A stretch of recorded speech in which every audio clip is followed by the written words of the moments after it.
नमस्कार, मैं हूं अखिल पाराशर। आप देख रहे हैं देश दुनिया की खास खबरों का एक विशेष प्रोग्राम न्यूज फोकस। चलिए पहले नजर डालते हैं इस हफ्ते की टॉप हेडलाइंस पर। चीन के गांवों में आया बड़ा बदलाव, चीन में विदेशी टूरिस्ट के लिए शॉपिंग और आसान। गाजा सीज फायर के बाद जॉर्डन में टूरिज्म की वापसी। अब समाचार विस्तार से। चीन के गांवों में एक बड़ा बदलाव आया है। सरकार ने पिछले कुछ वर्षों में लगभग 10 करोड़ लोगों को गरीबी से बाहर निकाला है। साल 2020 तक चीन ने आधिकारिक तौर पर अति गरीबी खत्म कर दी। अब 5 साल बाद सरकार ने गांवों को फिर से जीवंत करने के लिए कई नीतियां लागू की हैं। यूनान, क्वेचो और सचुआन जैसे पहाड़ी इलाकों में सड़कें बनाई गई हैं, साफ पानी की सुविधा दी गई है और स्कूल अस्पताल बेहतर बनाए गए हैं। साथ ही पर्यावरण को भी सुरक्षित रखने पर जोर दिया गया है। चीनी कृषि मंत्रालय के अधिकारी यान तोंगछुआन का कहना है कि सरकार ने गांवों के विकास के लिए एक मजबूत व्यवस्था बनाई है। आने वाले समय में चीन गांवों को और बेहतर बनाने और कृषि का आधुनिकीकरण करने पर काम करेगा। चीन में ग्रीन ट्रेड यानी इको फ्रेंडली उत्पादों का कारोबार तेजी से बढ़ रहा है और ये विदेशी व्यापार की नई ताकत बनकर उभर रहा है। चीन के क्वांगशी में एक मशीनरी कंपनी ने इस साल अपने इलेक्ट्रिक लोडर्स की ओवरसीज बिक्री में तेज उछाल दर्ज किया है। ये मशीनें एक चार्ज पर 8 घंटे चलती हैं और इनका खर्च पारंपरिक डीजल लोडर से 1/3 है। इस साल इलेक्ट्रिक लोडर्स का एक्सपोर्ट 120% बढ़ा है, जो चीन की इलेक्ट्रिक ड्राइव टेक्नोलॉजी की बढ़ती ताकत दिखाती है। इसी तरह विंड टरबाइन्स और फोटोवोल्टिक उत्पादों का एक्सपोर्ट भी रिकॉर्ड स्तर पर पहुंचा है। पिछले 4 साल से सिर्फ सोलर उत्पादों का एक्सपोर्ट 200 बिलियन युएन से ऊपर है। चीन ने 10 नए शहरों को फंड देने का फैसला किया है ताकि विदेशी टूरिस्ट को बेहतर शॉपिंग अनुभव मिल सके। इन शहरों में नानचिंग, हांगझो, श्यामन, छिंगताओ, वुहान, छांगशा, सनचन, छंगतू, खुनमिंग और शियान शामिल हैं। इन शहरों को 2 साल में 10 से 20 करोड़ युएन तक की मदद मिलेगी। इससे पहले 2021 में पेचिंग, शंघाई, क्वांगचो, थिएनचिन और चोंगचिंग को ये फंड दिया गया था। सरकार का मकसद इनबाउंड टूरिज्म को बढ़ावा देना है ताकि चीन आने वाले विदेशी यात्रियों को शॉपिंग, पेमेंट और सर्विस से जुड़ी सुविधाएं आसानी से मिल सके। पूर्वी चीन के फुजियन प्रांत के निंगदा शहर में एक जबरदस्त प्रयोग हो रहा है। यहाँ की मशहूर बड़ी पीली क्रोकर मछली को बचाने और सतत तरीके से पालने के लिए नया deep water plastic fish farm बनाया गया है। पहले ओवरफिशिंग से मछलियां लगभग खत्म हो गई थीं, लेकिन अब फार्म की जगह eco friendly floaters, wind solar energy और साफ सफाई का पूरा सिस्टम है। लोकल सरकार ने सब्सिडी भी दी, जिससे 3 साल में सारा फार्म हट गया। अब मछली की क्वालिटी भी बढ़िया और प्रोडक्शन भी 2 गुना हो गया है। निंगदा शहर अब 10 अरब युएन से ज्यादा की येलो क्रोकर इंडस्ट्री खड़ी कर चुका है। अमेरिका में लोगों का आत्मविश्वास अक्टूबर से नवंबर में काफी हद तक गिर गया है। एक सर्वे में देखा गया है कि नवंबर में लोगों का आत्मविश्वास का स्कोर 88.7 रहा, जबकि अक्टूबर में ये 95.5 था, यानी एक महीने में ये 6.8 अंक गिर गया। लोग अपनी नौकरी और कारोबार की स्थिति को लेकर चिंतित दिख रहे हैं। नवंबर में सिर्फ 27.6% लोगों को लगता है कि अभी नौकरियां मिलना आसान है, जबकि अक्टूबर में ये संख्या 28.6% थी। कॉन्फ्रेंस बोर्ड के मुख्य अर्थशास्त्री डाना पीटरसन का कहना है कि लोग आने वाले 6 महीनों को लेकर काफी निराश हैं। उन्हें लगता है कि नौकरी पाना और भी मुश्किल हो जाएगा और उनकी सैलरी भी नहीं बढ़ेगी। अक्टूबर में गाजा में पहले फेज का सीज फायर होने के बाद जॉर्डन का टूरिज्म फिर से पटरी पर आ रहा है। वादी रम, पेट्रा और डेड सी जैसे फेमस स्पॉट्स पर बुकिंग तेजी से बढ़ रही है। 2 साल तक क्षेत्रीय तनाव की वजह से टूरिस्ट गायब थे, कई कैंप बंद हो गए थे, लेकिन अब हालात शांत है तो लोकल ऑपरेटर जियाद अल रवादिया ने अपने कैंप रिनोवेट कर लिए। वे कहते हैं अब बुकिंग्स पहले जैसे लेवल पर पहुंच रही है, हमें भविष्य की उम्मीद है। जॉर्डन सरकार भी नए फ्लाइट रूट्स बना रही है और यूरोप, गल्फ एशिया में प्रमोशन कैंपेन चला रही है। तो ये थी इस हफ्ते की खास खबरें। अब चलते हैं हमारे एक स्पेशल सेगमेंट न्यूज स्टोरी की तरफ। दुनिया इस समय एक ऐसे चौराहे पर खड़ी है जहां पुराने रास्ते कहीं धुंध में खोते दिख रहे हैं और नए रास्ते बन रहे हैं। बीते कई दशकों तक दुनिया एक ही दिशा में बहती चली गई।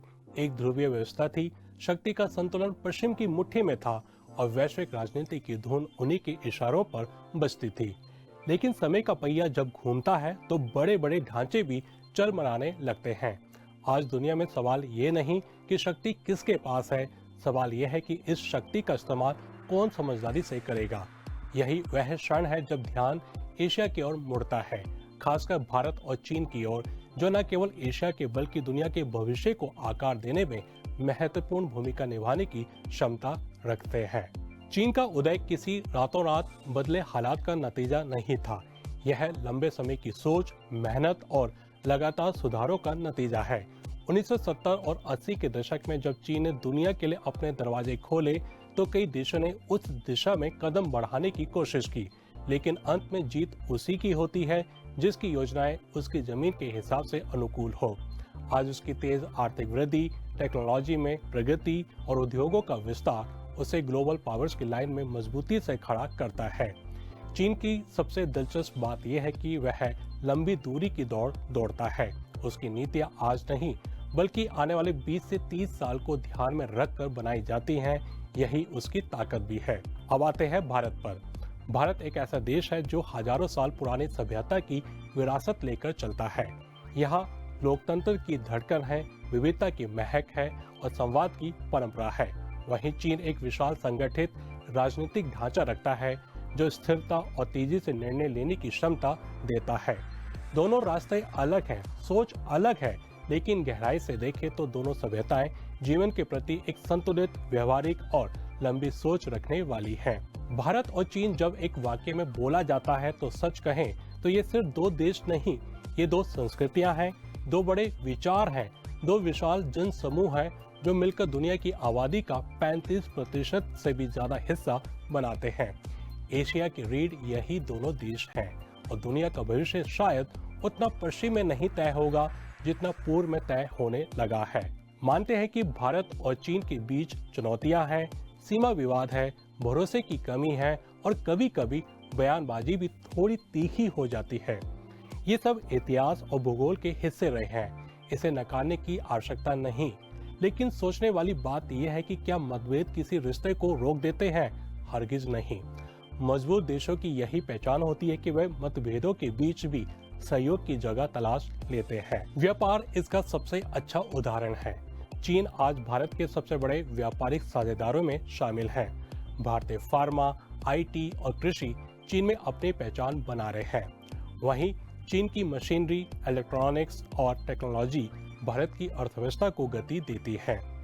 यह सिलसिला दिखाता है कि आपसी विश्वास की खिड़की अभी भी खुली है, बस उसे ताजी हवा देने की जरूरत है। भारत की ग्लोबल इमेज भी इस सहयोग को और मजबूत बनाती है। दुनिया भारत को एक भरोसेमंद, शांति प्रिय और संवाद प्रिय राष्ट्र के रूप में देखती है।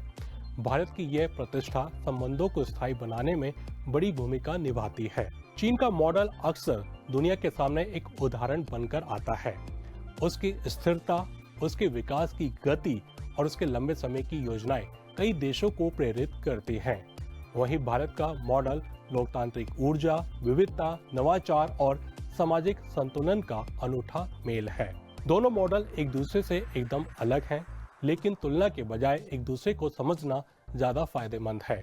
भारत की ताकत उसका खुलापन और संवाद है, वहीं चीन की ताकत उसकी स्थिरता और संगठित प्रणाली।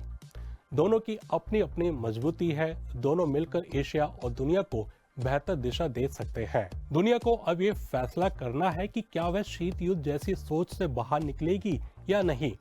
पश्चिम की नीतियां अक्सर प्रतिस्पर्धा को खतरे के रूप में देखती हैं। इससे संबंध बिगड़ते हैं, दीवारें खड़ी होती हैं, लेकिन भारत और चीन दोनों इस सोच से दूरी बना सकते हैं। भारत का मूल विचार है भारत पहले लेकिन दुनिया के साथ, जबकि चीन साझा भविष्य और साझा भाग्य की बात करता है। ये दोनों विचारधाराएं टकराव नहीं, सहयोग का रास्ता खोलती हैं। चीन की कम्युनिस्ट पार्टी खुद को जनता के प्रति जवाबदेह मानती है। उधर भारत की लोकतांत्रिक व्यवस्था जनता की आवाज को केंद्र में रखती है। दोनों देशों में जनता ही असली ताकत है। भारत में लोग सरकार से सवाल पूछते हैं, चीन में लोग विकास में भागीदारी महसूस करते हैं। यह अलग अलग तरीके हैं, लेकिन उद्देश्य एक ही है, देश को आगे ले जाना। दुनिया बदल रही है, एशिया की भूमिका बढ़ रही है। भारत और चीन के रिश्ते सिर्फ दो देशों का मामला नहीं, बल्कि आने वाले वैश्विक संतुलन का आधार है। मतभेद रहेंगे, लेकिन रिश्ते मतभेदों से बड़े होते हैं। अगर दोनों देश एक कदम आगे बढ़ाएं, संवाद, धैर्य और समझदारी के साथ, तो एशिया ही नहीं पूरी दुनिया के लिए एक नई सुबह उग सकती है। कहानी अभी खत्म नहीं हुई, असली अध्याय तो अब शुरू हो रहा है। तो ये था आज का खास कार्यक्रम न्यूज़ फोकस। अभी आज्ञा दीजिए, अगले हफ्ते फिर मिलेंगे इसी समय। नमस्ते।